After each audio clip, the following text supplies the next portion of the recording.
You've also mentioned about how can someone beat someone and say they love them? Yes, in my mind that's distorted. That isn't right.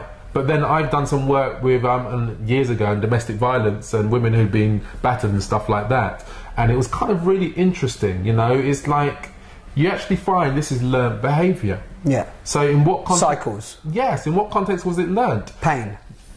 The guy, well, when he grew up, his dad used to beat his mum. Yeah.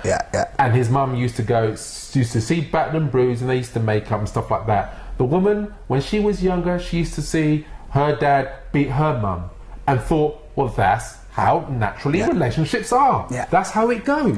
That's just the cycle. It's terrible, but he loves me. He does it because he doesn't understand. So it's actually, and the hardest thing for these people, and it's women we're dealing with because it's like a refuge centre, but the hardest thing was actually them realising that actually it isn't right. It isn't the right way. Because as far as they're concerned, that was normal. That was normal to them. That was normal life. That's how men and women interacted and reacted.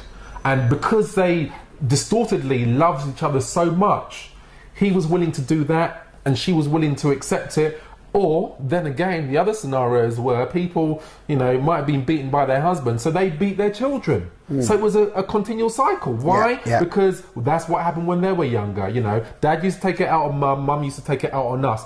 I'm all right. I'm an adult, I'm still alive. So it's like, so their notion of what love is, I mean, it takes, knowledge, and it takes kind of people to show you that it's not right, and for you to realise that actually, no, this is not, this is distorted, this is actually the wrong thing. And that actually takes a lot of courage for someone to admit that actually what I've grown up, what I've learned through my whole life is actually completely wrong.